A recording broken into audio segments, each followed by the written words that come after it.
New York for shows to see, and we've got plenty of them. New York, the city and show so nice that they named it twice. This new Broadway musical is a love letter to the city that it plays in. Boy, did I enjoy it. However, there were some weak spots. The book, which Eva and I will speak to in a moment, featured itself around 3 separate storylines that never fully converged. Eva will speak to those in a minute. It's basically a jukebox musical of Candor and Ed music. So with many familiar tunes, borrowing, of course, the infamous theme from the 1977 film of the same name, New York, New York. Other songs from the shows The Rink and Golden Gate. It has Cheering for Me Now, which is a song borrowed from Hamildrop, if you're familiar with Hamilton. Because Lin-Manuel Miranda did some of the lyrics. Right. And they also had a song from On the Top. Well, it was a quiet thing. Oh, Flora the Red Menace. He sang a quiet thing from Flora the Red Menace. I remember that. Okay, go on. Right. Like I said, yeah, it serves almost as a jukebox musical of Candor and Ebb songs. I found the set and backdrops to be beautiful. They were complete with fire escapes. It creatively portrays famous New York City sites like the Central Park Bow Bridge, the Grand Central Terminal Clock, Manhattan Hedge. For those who are familiar with On the Town or other New York musicals, you'll definitely be a fan of this one. So we definitely enjoyed the music. Like I said, the story probably could use we weren't too captivated by. Colton Ryan plays the lead of Jimmy. And while he's a strong performer, the accent that he's trying to do, we both found somewhat annoying.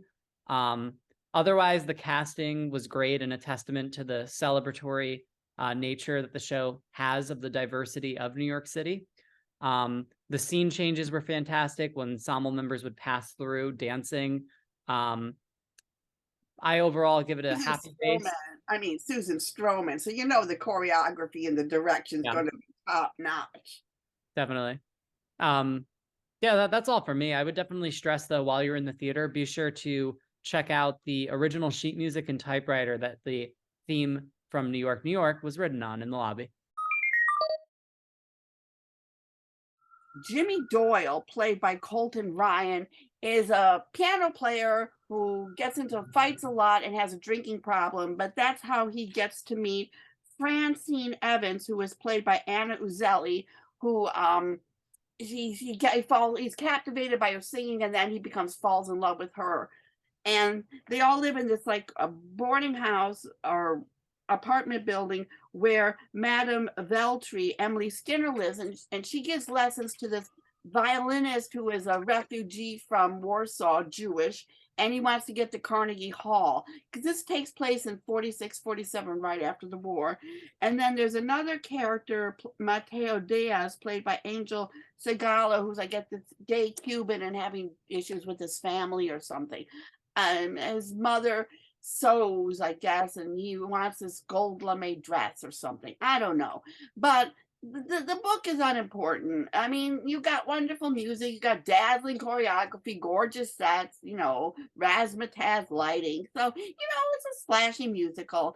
So if you like the movie, it's a bit different. I don't remember the movie, so I can't, because all I remember is Robert De Niro play the trumpet and here he plays the piano. But anyway, it's New York, New York. How can you go wrong? So I'm giving it like a happy face minus. Extended supposedly for the final time through September 10th at Union Square's Darrell Roth Theater is Titanique, the campy spoof of James Cameron's blockbuster movie Titanic, based on the true story of everybody knows. The conceit here is that somehow the Canadian singer Celine Dion, played by Marla Mindell, who also co-wrote the book, who performed the movie's theme song My Heart Will Go On, was on board the famous ship when it struck the iceberg, and so inserts herself periodically into the proceedings to give us dramatic declamations, updates, and songs intertwined with the goings-on in the play, whose plot is a very broad retelling of Cameron's tale of Jack and Rose and their doomed love affair. And yes, the Heart of the Ocean, that famous necklace, is also on hand. This one is the size of a hubcap from a 1936 Duesenberg. The principals, those being Jack, Constantine Russoli, another co-writer of the book, Rose, played by Carrie St. Louis. her conniving mother, Ruth, Russell Daniels, my personal favorite. And mine too. She Oh. stole the show as far as we were concerned. She was hysterical. I didn't get a song. And supercilious fiance Cal, played by Mark Evans, Molly Brown, she of unsinkable fame, Anne Fraser Thomas, the ship's captain Victor Garber, played by Rose, and Frankie Grande originated the role. and his sidekick, the seaman. Yep, cue a bunch of blatantly obvious sex jokes with that one. Let's see, that's Avions Hoyless. Yeah. They all gamely overact and ham it up, with every now and then the action pausing to allow Céline, flashing a leg in a beaded evening gown, blonde hair flying, to hurtle in and sing or provide some exposition. Mindell, who was nominated for an Outer Critics Circle Award for Best Lead Performer in an Off-Broadway Musical. And won the Lortel Award. Oh, okay, she won the recently. Lortel Award. Was stellar as the Canadian songstress, but for my money personally, the Iceberg Bitch, played that night by Donnie Hammond in a similar blonde wig and beaded dress, was even better. She was small, but her voice filled the theater and rolled over the audience like a powerhouse fog. She was astonishing. So the play isn't what anyone could call deep or thought-provoking, not even remotely.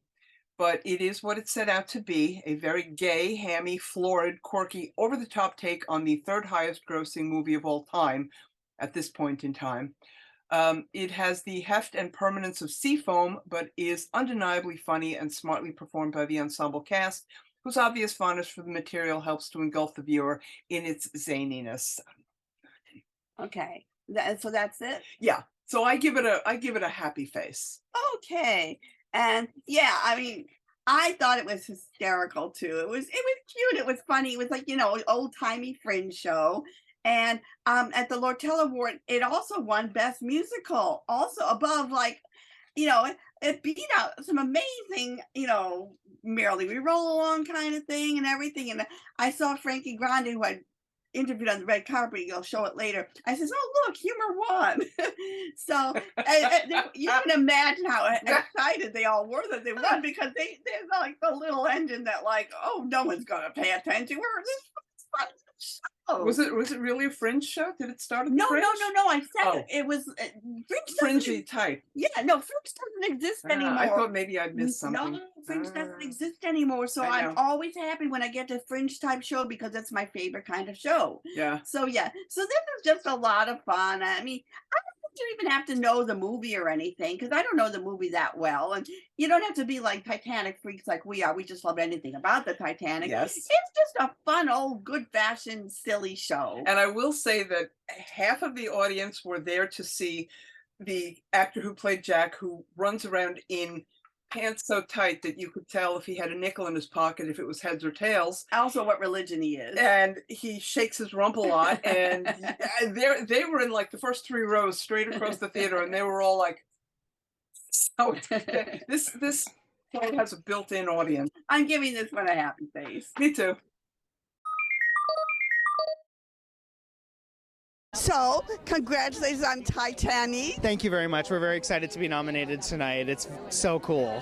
I just saw it Sunday during that stormy and dark and stormy night. Yes, that dark and stormy night. The perfect show to be indoors for. It's also like a water-themed show, so when it's raining outside, it kind of works for our show, doesn't it? Yeah, it was sort of immersive because I was drenched. Exactly. There you go. Exactly. So what part were you in it originally? I played Victor Garber in the original company. Oh my God, and I love Victor Garber in real life, but then who doesn't? I know, and I was there the night that Victor Garber came to see the show, so he saw me play Victor Garber, which was just one of the best moments of my life. I was so excited about it, and he loved it, and he was so gracious after the show. Oh, and also, this show is great for people who like Celine Dion and like to see her. But for me and my friend, we are Titanic fanatics, so we adored it. Good, I'm so grateful. I, too, am a Titanic fanatic and a Celine super fan. Like, I was such a super fan that during rehearsals, they did not need to teach me the lyrics. I knew everything. In fact, I was correcting the music director several times. I was like, I think it's an end here, not an And he was like, really? And I'm like, yeah, go listen to the album.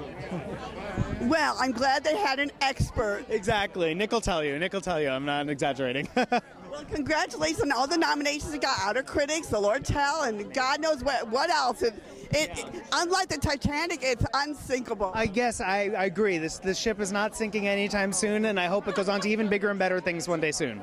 So do I. Congratulations. You're sweet. You're so sweet. Thank you. Nice to meet you. Nice to meet you too. Chris Tanner Hello. and I saw Camelot at Lincoln Center, you know, the Lerner and Lowe musical with an updated book by Aaron Sorkin, Gewalt.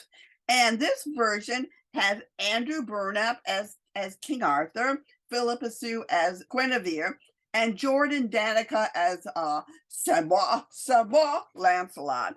And so it's the story of King Arthur and the Round Table and how he marries Guinevere, who really wants to run away and because she wants people to die over her. She hasn't had a chance to enjoy the joys of maidenhood yet.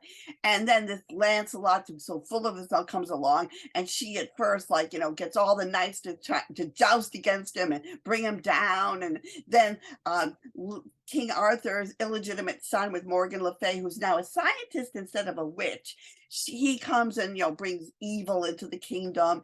And Merlin dies in this one in the very beginning, so he's not around to advise things. And there's lots of singing and dancing, and it's, you know, it's Camelot. That's all I can say. But I do want to just bring up one thing, one person, which is usually not mentioned in these things, is I want to make a special shout out to Sir Sagamore, who is played by Fergie Philippe, is an exceptional actor. Because what he does is, you know, we were like in the second row, right in front of the stage. And so we saw all the mistakes. So when the rug kicks over, you know, instead of letting the other actors trip, he very discreetly fixes the rug. During the Mayday scene, when some drops a flower, he very discreetly picks up the flower so no one trips over it. So he's not only doing a fabulous job with his burly, you know, Sir Sagamore, but he's also looking out for the actors and seeing all the mistakes that everyone's making and cleaning up after them. So I really want to give this guy a shout out, because this is a big peeve of mine, that people just leave things on stage and don't, you know, fix it or anything. So, but the book by Aaron Sorkin was ridiculous. I mean, the King Arthur is calling Guinevere business partners. Who has business partners in King Arthurian time? It's ridiculous. And scientists instead of witches. Scientists were considered witches, which is maybe why he made her a scientist, but it's stupid. So, you know, thank you, Aaron Sorkin, for ruining it. But at least, thank God, we had the orchestra, we had Bartlett Shure, we had everything else so we could enjoy it.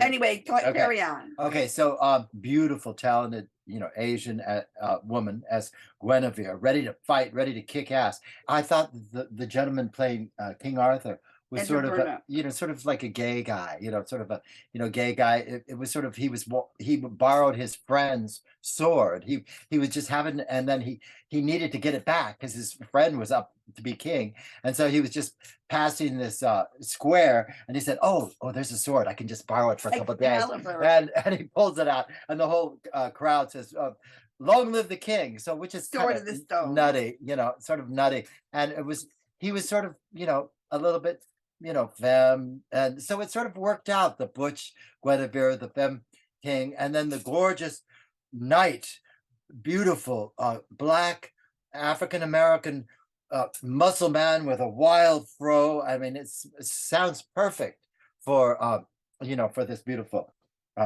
musical triad. No, for the, you know, it's the three people. And first of all, I want to say that it starts all black and white with these foreboding knights coming up over the stage, and you see these black characters, the shadows coming up, and it's all black and white with the snow coming down, and it's quite magical, and you don't really see color until the monthly May, lusty month of May number. And all that, but it, you know, I'm starting to shift in my seat, and I go, oh yeah, this is kind of cute and everything, but you know what? No way, Lorenda. No. And there was no chemistry between the three of them. And I thought the Sir Lancelot's number, if ever I would leave you, was a big yawn, you know, much I thought Robert Goulet was 1,000 times better, and whoever else did it. And I just thought it was like there was no chemistry at all. The big moment that got me was at the end when King Arthur talks to the young boy who says, "Oh, don't go to war. Don't go to war. Stay home. Save yourself. And I'm going to go to war now and die because my wife had sex with a French guy. So now we're going to go to, which is so ridiculous." War is ridiculous. Oh, but I thought there was chemistry. I mean, moon eyes at her, and I didn't get the whole No. femme thing, but I did. I did not believe it for a second. oh, well, I guess I'm more romantic than you are. Well, I'm very romantic. I just didn't buy it. Please, that's just second I didn't buy day. it. I mean, my problem was with the book, and also because the music and the ending with the kid always gets me crying. It's so moving. It's like, basically war is stupid. Go away. Anyway, yes. Anyway, so I'm giving it a happy face minus. I'm giving it a mixed face. Okay, so for anyone who's looking for a play that will make you laugh out loud, who's already seen the Book of Mormon and doesn't want to see it again, go see Shucked. Shucked is a corn-based play, Musical, which has music by Brandy Clark and Shane McNally, and the book is by Robert Horn. and it is playing at the Nederlander Theater. And I can tell you it's going to be open-ended because the audience was rolling in the aisles when I saw it. It's this basically hokey story about boy and girl in love, about to get married. They live in this town that is corn-based. The corn is dying. Nobody's willing to go find out why except the girl. So she strikes out for the big city, which in this case is Tampa. meets a con man who is posing as a podiatrist, and she's He's a corn doctor. Corn doctor, and she thinks, oh, so she brings him back to the town because supposedly the town is full of these wildly valuable rocks, and he thinks he'll be able to steal the rocks and make his fortune. And also clear off his gambling debt. And there, of course, many miscalculations and misunderstandings ensue. The boy and girl break up, and the entire town becomes involved in the goings on. Oh my gosh, this is so full of so many bad puns and good puns and clever wordplay, because Robert Horn is like the new Neil Simon. It is just so much fun. And I saw it with the storyteller that we saw originally was Ashley Kelly for storyteller number one. And I went to go back and see it again, and we had the understudy Room Crenshaw, was just as good. So the thing is, you get don't ever let an understudy deter you from seeing something, because the understudies sometimes they're top notch. And this has old standbys that we all know, like John Bellman, who played the handsome con man, the Starbucks from 110 The Shade. You've got Kevin Cahoon as Peanut, who I talked to at the Lucille Lortel on the 5-star. Oh my gosh. And we were talking about this. He always plays the villain. And here he's a goofy sidekick who thinks about a lot of interesting things. And 5 Colonel, not even 5-star, 5 Colonel. And Andrew Durand, who also always plays kind of like the, villainous sidekick or something. He played the handsome leading man. And new to us is Caroline Ernerbichler, who just won a 3rd Theater World Award, and she plays the young girl. You have Alex Newell, who's up for a bunch of awards, playing her cousin and best friend. And then you have Gary Henson as storyteller number 2, because these 2 storytellers that interject themselves in and out of the thing, like Celine Dion did in Titanique. To move the plot around and just keep it silly, and the dancing was good, the jokes were flying high, the legs were flying high. This I brought all my favorite punsters to this, and they were just like, oh, thank you. Yeah, it's definitely worth seeing. It's Kevin Cahoon is a revelation in a funny role, and Alex Newell performs this song whose title I can't remember right now, but it's a showstopper. And I don't know, maybe I missed something with Caroline Innerbichler, but I thought she was one of the weaker links of the performance the night I saw her. I saw her. I No. can't tell you. Well, that's because she had to play basically the state person. I And guess. to be funny and silly and goofy, she was like the real person. She was like, you know, the savior, the hero, I mean, she had this innocent quality, yes, because they've been isolated, sort of like Brigadoon kind of thing. So no.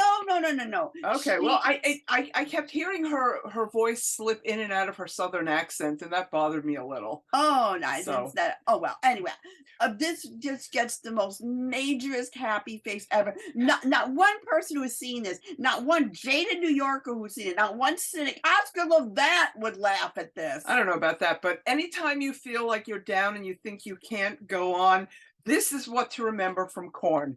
Wait, where's the camera? Yes, we Corn. Button. There we go. Yes, we Corn. Remember that. Happy face. Hello, here we are with.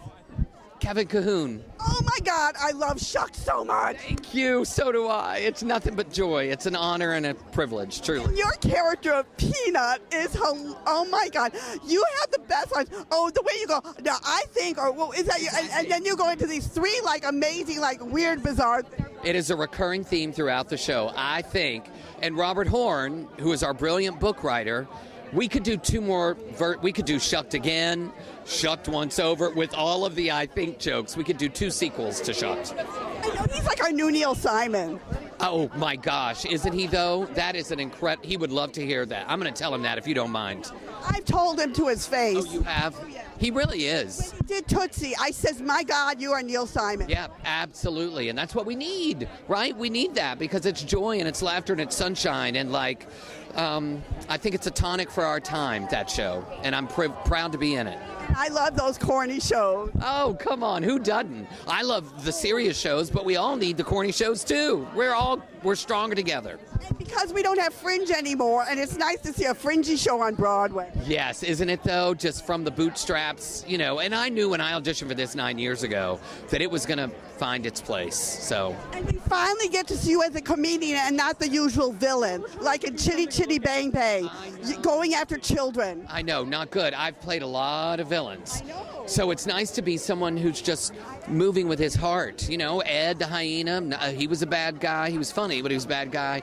Chitty Chitty Bang Bang, Hedwig was, sweet but dark. I've had a lot of dark roles, so. I know, that's when I was so surprised. I thought you'd be the villain of the piece because I figured there's always a villain, and you weren't this time. Wasn't it John Billman, who's our brilliant antagonist? Yeah. Well, congratulations on a hit, a palpable hit. Me and my friend were on the floor I watched the whole show like this because I was on the floor. Oh, thank you so much. They just told me I have to go rehearse. Okay, bye. All right. I am so excited. BroadwayCon, my favorite staycation, is back. This time they're going to be at the Marriott Marquis from July 21st to the 23rd. And even more important, I have my very own panel this time.